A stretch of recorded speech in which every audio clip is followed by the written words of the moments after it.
이 수사관이 말하기를 당시 다이아몬드형 물체는 우리 미군에서 개발 중인 지구제 UFO인 거다.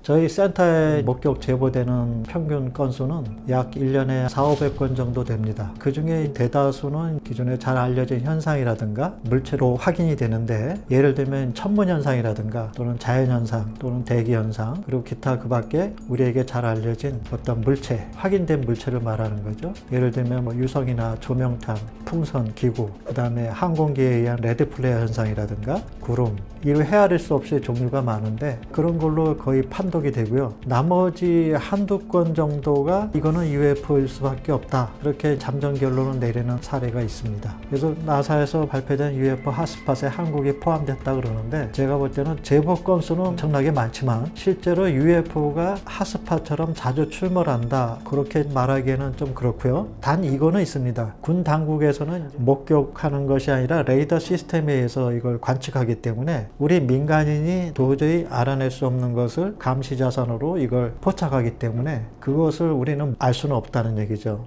제가 알기로는 한 제보자의 말에 의하면, 그분은 전직 공군 소속으로 있었던 군인이었는데, 그분 말씀에 의하면 미확인 비행물체로 추정되는 사례가 1년에 한두 건씩 벌어지고 있다, 그렇게 말을 하더군요. 제가 공군본부에 질의서를 한번 낸 적이 있습니다. 과연 우리나라에서 UFO 관측을 군에서도 조사 연구가 진행되고 있느냐. 그 결과 공군본부에서 답장이 왔는데 한마디로 이렇게 왔더군요. 군 당국에서 이 비행물체를 예의주시하고는 있다. 근데 겸해서 이 비행물체에 대한 조사 연구된 자료는 없다. 관심은 갖고 있지만 이것을 조사 연구하기 위한, 추적하기 위한 그런 기구는 없다는 얘기죠, 별도의. 미군처럼 제가 알기로는 국정원에서 수년 전에 미확인 비행물체를 조사하고자 하는 그런 의지를 표명한 적이 있었다 그래요. 지금 현재 무직이나 시스템이 가동되고 있는지는 모르겠지만 하여튼 그런 적이 있었다 그럽니다. 현재 UFO 핫스팟 지역은 남미와 유럽으로 구별할 수 있는데요. 남미 같은 경우는 브라질, 멕시코, 칠레, 아르헨티나 이런 국가가 UFO 목격 출몰 다발 지역이고요. 유럽 같은 경우는 프랑스, 영국, 덴마크, 벨기에, 노르웨이, 스웨덴 이런 선진 국가에서 UFO 출몰이 잦습니다. 그리고 실제 영국을 비롯해서 프랑스 같은 경우는 지난 50년간 조사한 결과 보고서를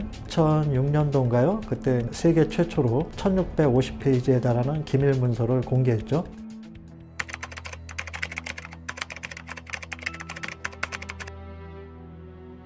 미국이란 나라는 세계 최강대국 아닙니까? 그리고 UFO의 본산지이기도 해요. 또 UFO가 가장 관심을 갖고 있는 국가 중에 하나가 미국인데, 예컨대 미국이란 나라는 핵무기라든가 과학기술이 세계 최고의 나라이지 않습니까? 그런 점에서 볼 때 1947년에 맨하탄 계획에 의해서 오펜하이머 주도로 원폭 개발이 성공했고, 바로 이어서 나가사키하고 히로시마에 원폭이 투하되지 않았습니까? 그게 뉴멕시코에서 벌어진 일이거든요. 뉴멕시코가 원폭 개발의 본산지인데 그 주변에 강력한 레이더 시스템이 설치됐었어요. 보안을 유지하기 위해서. 그런데 공교롭게 그 뉴멕시코주에서 로스웰, 화이트 샌즈 그 근처에서 UFO가 추락이 많이 일어났던 겁니다. 그 레오나르드 스트링필드인가 그 UFO 연구가가 조사 보고한 거에 의하면 1947년부터 78년까지 약 47건의 UFO 추락 사고가 있었다 그럽니다. 이게 무폰 심포지움에서 발표된 자료거든요. 그런 걸 보면은 UFO 추락 사고가 있었던 것은 분명한 사실인 것 같다. FBI 기밀 문서 공개에서도 확인된 바 있고요. 미국이란 나라는 핵무기 발전이라든가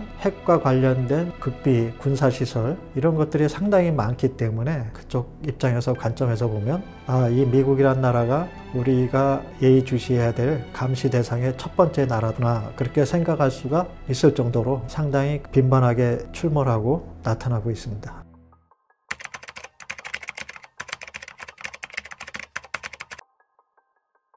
리버스 엔지니어링은 추락한 UFO를 역설계해서 실제적으로 UFO가 어떤 비행 원리, 어떤 추진 시스템으로 가동하는가 그걸 연구하는 분야거든요. 이번에 데이비드 찰스 그로시가 폭로한 이 내용에 의하면 이미 역설계로 지구제 UFO에 대한 상당한 기술이 이루어질 것으로 보인다. 그리고 역설계된 비행체가 존재할 것이라는 암시를 해줬는데요. 실제로 미국에 알려진 비밀이기도 한데 오로라 프로젝트라고 있습니다. 이 프로젝트가 뭐냐면 UFO를 닮은 삼각형 비행체거든요. 그래서 일명 TR-3B라 그러는데 이 비행체 개발이 어느 정도 진전을 이루어서 마하 5 이상으로 비행이 가능하고 수평 비행은 물론 수직 급상승 급강하 턴하는 비행까지도 가능하다 그래요. 중력을 이길 수 있도록 핵 추진으로 비행하고 비행 시간에 구애를 받지 않는다는 거죠. 핵 추진으로 비행하면서 중력 가속도 즉 G-포스라 그러거든요. 그 중력 가속도에 영향을 미치는 것이 관성의 법칙이기도 한데 그런 물리 법칙을 뛰어넘는 무시하는 그런 기술도 이 TR-3B가 구현이 가능하다 그럽니다. 확실한 사실은 아니고요. 그런 정보가 알려지고 있고 미국 정부 비밀기관에서 실제 UFO를 개발하고 있다는 정황 증거를 나타내는 놀라운 사건이 일어난 적이 있었습니다. 1980년 12월 달에 그 사건이 일어났는데 마침 그때 밤에 베티 캐시라는 여사님과 또 손자, 어머니를 모시고 집으로 향하던 길이었습니다. 그 깜깜한 밤중에 도로상에서 갑자기 앞쪽에 이상한 다이아몬드형의 비행물체가 출현하는 것을 보게 됩니다. 그 비행물체를 보자마자 좀 더 자세하게 관찰하기 위해서 이 베티 캐시 여사가 차문을 열고 나왔는데 엄청난 열기와 함께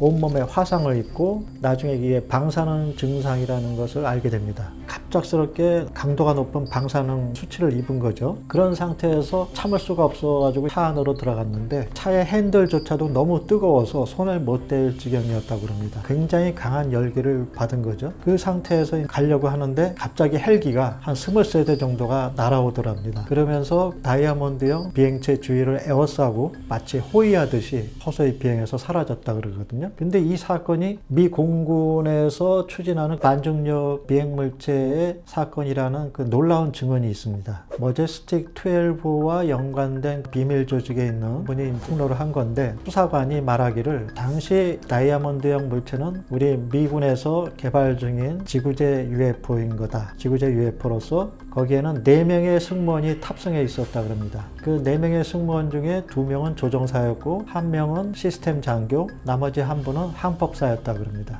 근데 공군기지로 가는 도중에 이게 시스템에 오작동이 나가지고 거의 추락할 위기에 처해졌다 그럽니다. 그 상태에서 조종사가 이거 아무래도 안 되겠다 싶어서 호출을 한 거죠. 그래서 헬기가 출동했고 다행히 추락하진 않고 원상 복귀되면서 사라졌다 그럽니다. 그래서 이런 사건만 보더라도 미국 정부가 수십 년 전부터 추진해온 역공학, 역설계 기술을 통해서 상당한 수준에 이미 와 있지 않은가. 즉 지구제 UFO 개발을 손을 놓지 않고 끊임없이 업그레이드하면서 개발 중이지 않는가 생각이 되는 사건입니다.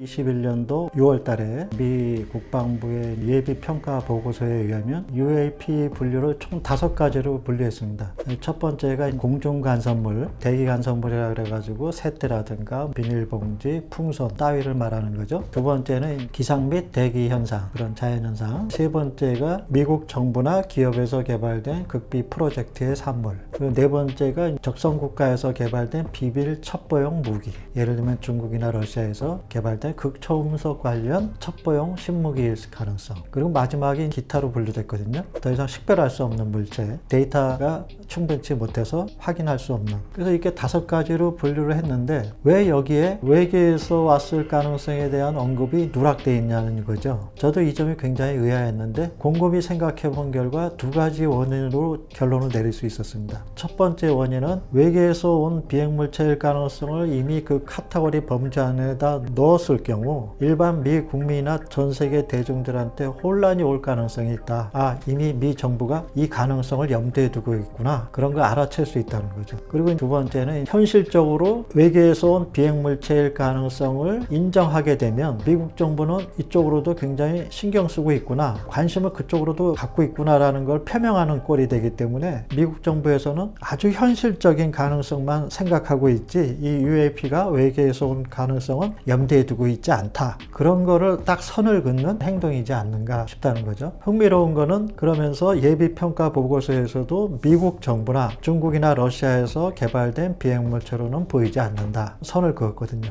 그렇다면은 도대체 이 비행물체가 발진지가 어디냐는 거죠. 이 발진지가 어디냐. 그런 걸 염두에 봤을 때 미국에서는 아무래도 러시아나 중국을 염두에 두면서 이 비행물체가 우리도 모르는 사이에 개발되고 있는 첩보용 신무기가 아니냐, 테스트 비행체가 아니냐, 그거를 아직도 고려하는 것 같고요. 그런 상황에서 미 국방부는 첫 번째 예비평가 보고서 발표할 때 우리는 이 물체에 대해서 아직 확실하게 아는 게 없다. 외계에서 왔다고 하는 가능성을 그걸 뒷받침하는 물적 증거라든가 입증할 만한 객관적인 정보가 없다. 그렇게 선을 그었고요. 2차 청문회에서 AARO의 물리학자인 담당 책임관은 이 물체가 외계에서 왔다는 연결할 만한 근거가 없다. 그분 역시도 그렇게 선을 그었습니다. 한마디로 미 정부 기관은 UAP 현상을 어떤 고도로 진보된 외계에서 찾아오는 비행물체일 가능성을 완전 배제한 건 아니지만 일단은 선을 긋고 조사 연구를 하는 것 같습니다. 그러면서도 많은 대중들은 이것의 가능성은 없는가라고 생각을 하기 때문에 꼭 말미에는 그런 말을 집어넣습니다. 미 국방부에서도 이 물체가 어디서 오는지 그 기원을 추적하고 있다. 그 정도 선에서 얘기를 하더라고요.